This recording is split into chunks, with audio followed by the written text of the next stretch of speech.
महाभारत काल के ये 9 लोग आज भी हैं जिंदा। महाभारत के युद्ध के बाद बहुत से योद्धा बच गए थे। उनमें प्रमुख 18 थे। महाभारत के युद्ध के पश्चात कौरवों की तरफ से 3 और पांडवों की तरफ से 15 यानी कुल 18 योद्धा ही जीवित बचे थे, जिनके नाम हैं कौरव के कृतवर्मा, कृपाचार्य और अश्वत्थामा, जबकि पांडवों की ओर से युयुत्सु, युधिष्ठिर, अर्जुन, भीम, नकुल, सहदेव, कृष्ण, सात्यकी आदि। लेकिन हम यहाँ बता रहे हैं ऐसे 5 लोगों के नाम जो महाभारत काल में थे और आज भी हैं।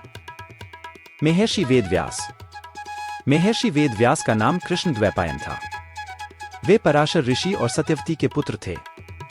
वेदों के भाग करने के कारण उन्हें वेदव्यास कहा जाने लगा। उन्होंने ही महाभारत गणेश जी से लिखवाई थी। वे 28वें वेदव्यास थे। धृतराष्ट्र, पांडु और विदुर को महर्षि वेदव्यास का ही पुत्र माना जाता है। इन्हीं 3 पुत्रों में से एक धृतराष्ट्र के यहाँ जब कोई पुत्र नहीं हुआ तो वेदव्यास की कृपा से ही 100 पुत्र और एक पुत्री का जन्म हुआ। महर्षि व्यास पितामह भीष्म के सौतेले भाई थे। महर्षि वेदव्यास के जन्मदिन के अवसर पर गुरु पूर्णिमा का पर्व मनाया जाता है। कहते हैं कि ऋषि वेदव्यास कलिकाल के अंत तक जीवित रहेंगे, तब वे कल्कि अवतार के साथ होंगे। माना जाता है कि महाभारत युद्ध के बाद बहुत समय तक सार्वजनिक जीवन में रहे और उसके बाद वह तप और ध्यान के लिए हिमालय की पर्वत श्रृंखलाओं में लौट गए थे। कलयुग के शुरू होने के बाद वेदव्यास के बारे में कोई ठोस जानकारी या दस्तावेज उपलब्ध नहीं है। हालांकि कहा जाता है कि प्रथम जातक कथा में उन्हें बोधिसत्व कहा गया है। दूसरी जातक कथा में उन्हें महाभारत का रचयिता और इससे जुड़ा हुआ व्यक्ति बताया गया है। महर्षि परशुराम। वैसे परशुराम तो रामायण के काल के पहले से ही जीवित हैं। इनके पिता का नाम जमदग्नि और माता का नाम रेणुका था। ऋचिक सत्यवती के पुत्र जमदग्नि, जमदग्नि रेणुका के पुत्र परशुराम थे।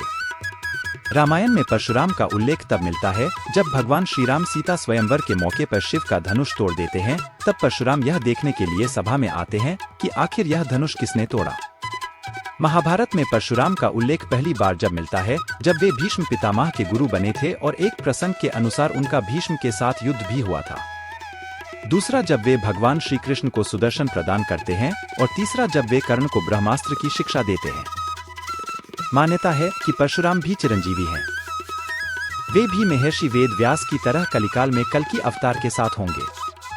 कठिन तप से प्रसन्न हो भगवान विष्णु ने उन्हें कल्प के अंत तक तपस्यारत भूलोक पर रहने का वर दिया है। हनुमान जी। सर्वशक्तिशाली और भक्तों के कृपालु हनुमान जी के कारण ही राम और रावण युद्ध में श्री राम जी ने विजयश्री प्राप्त की थी। उनका प्रताप तो चारों युगों में है। वे त्रेतायुग में श्री राम के समय भी थे और द्वापर में श्री कृष्ण के समय भी थे। बहुत कम लोग जानते होंगे कि महाभारत के युद्ध में श्री हनुमान जी के कारण ही पांडवों को विजय मिली थी। अर्जुन और श्री कृष्ण को उन्होंने उनकी रक्षा का वचन दिया था, तभी तो वे उनके रथ के ध्वज पर विराजमान हो गए थे। इससे पहले वे भीम का अभिमान को चूर चूर कर देते हैं। जब एक जंगल में भीम उनसे अपनी पूंछ हटाने का कहता है तो हनुमान जी कहते हैं, तू तो शक्तिशाली है, तू ही मेरी पूंछ हटा दे। लेकिन भीम अपनी सारी शक्ति लगाकर भी जब वह पूंछ नहीं हटा पाता है तो वे समझ जाते हैं कि यह कोई साधारण वानर नहीं, स्वयं हनुमान जी हैं। मयासुर। रावण की पत्नी मंदोदरी के पिता अर्थात रावण के ससुर थे। देवताओं के शिल्पी विश्वकर्मा थे तो असुरों के शिल्पी मयासुर थे। मयासुर ने रामायण काल में कई विशालकाय भवनों और शस्त्रों का निर्माण किया था। रामायण के उत्तरकांड के अनुसार मयासुर कश्यप ऋषि और उनकी पत्नी दिति का पुत्र था। यह ज्योतिष, वास्तु और शिल्प के प्रकांड विद्वान थे। इसका मतलब मयासुर सतयुग में भी था। महर्षि दुर्वासा। महर्षि दुर्वासा के बारे में सभी जानते हैं कि वे कितने क्रोधित ऋषि हैं। रामायण के अनुसार महर्षि दुर्वासा राजा दशरथ के भविष्यवक्ता थे। इन्होंने रघुवंश के लिए बहुत भविष्यवाणियां भी की थी। दूसरी ओर महाभारत में महर्षि दुर्वासा कुंती को मंत्र देते हैं तो द्रौपदी की परीक्षा लेने के लिए अपने 10,000 शिष्यों के साथ उनकी कुटिया पहुंचे थे। एक जगह वे कृष्ण के पुत्र सांब को श्राप देते हुए भी बताए गए हैं। महाभारत काल में भी उनके होने की चर्चा कई जगह की गई है। उन्हें भी चिरंजीवी होने का वरदान प्राप्त है। जामवंत। परशुराम और हनुमान से भी लंबी उम्र है अग्निपुत्र जामवंत जी की, क्योंकि उनका जन्म सतयुग में राजा बलि के काल में हुआ था। जामवंत त्रेतायुग राम के साथ थे और द्वापर युग में श्री कृष्ण के ससुर बने थे। भगवान श्री कृष्ण को स्यमंतक मणि के लिए जामवंत के साथ युद्ध करना पड़ा था। जब श्री कृष्ण युद्ध जीत रहे तो जामवंत को आश्चर्य हुआ। उन्होंने तब अपने प्रभु श्री राम को पुकारा और उनकी पुकार सुनकर श्री कृष्ण को अपने रामस्वरूप में आना पड़ा। तब जाम्बवंत ने समर्पण कर अपनी भूल स्वीकारी और उन्होंने मणि भी दी और श्री कृष्ण से निवेदन किया कि आप मेरी पुत्री जाम्बवती से विवाह करें। जाम्बवती कृष्ण के संयोग से महाप्रतापी पुत्र का जन्म हुआ जिसका नाम सांब रखा गया। इस सांब के कारण ही कृष्ण कुल का नाश हो गया था। जाम्बवंत आज भी जीवित हैं क्योंकि उन्हें भी प्रभु श्री राम से एक वरदान मिला था। वे भी कल की अवतार के समय उनके साथ रहेंगे। मयासुर ने ही महाभारत में युधिष्ठिर के लिए सभा भवन का निर्माण किया जो मय सभा के नाम से प्रसिद्ध हुआ।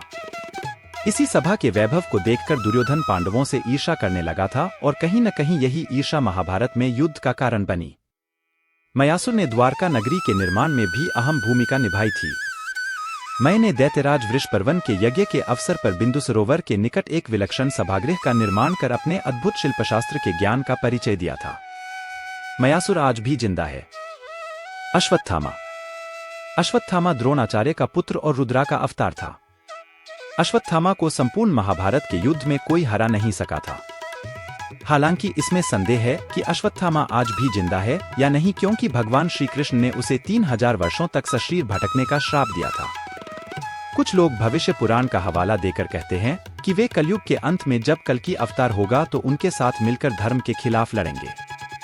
यह अलग बात है कि शाप से मुक्त होने के बाद भी अश्वत्थामा अपनी इच्छा से जिंदा हो, क्योंकि इतने हजार वर्षों तक जिंदा रहने वाला सामान्य मनुष्य भी खुद की शक्ति से ही जिंदा रहना सीख जाता होगा, और वे तो अश्वत्थामा थे। कृपाचार्य। महाभारत के अनुसार कृपाचार्य कौरवों और पांडवों के कुलगुरु थे। कृपाचार्य गौतम ऋषि पुत्र हैं और इनकी बहन का नाम है कृपि। कृपि का विवाह द्रोणाचार्य से हुआ था। कृपाचार्य अश्वत्थामा के मामा हैं। महाभारत युद्ध में कृपाचार्य ने भी पांडवों के विरुद्ध कौरवों का साथ दिया था। कृपाचार्य की गणना 7 चिरंजीवियों में की जाती है, जिनमें विभीषण, राजा बलि भी शामिल हैं। ऋषि मार्कंडेय। भगवान शिव के परम भक्त हैं ऋषि मार्कंडेय। इन्होंने शिवजी को तप कर प्रसन्न किया और महामृत्युंजय मंत्र सिद्धि के कारण चिरंजीवी बन गए। मार्कंडेय ऋषि वनवास के दौरान युधिष्ठिर को रामायण सुनाकर धैर्य रखने की सलाह देते हैं। दूसरी ओर महर्षि जैमिनी के मन में महाभारत, कृष्ण और उसके युद्ध को लेकर कुछ संदेह था, तो मार्कंडेय ऋषि ही उनके संदेह का निवारण करते हैं। मार्कंडेय ऋषि को भगवान शिव से चिरंजीवी होने का वरदान मिला हुआ है। आपको वीडियो अच्छा लगा हो तो लाइक करें और चैनल को सब्सक्राइब नहीं किया हो तो सब्सक्राइब करें। धन्यवाद।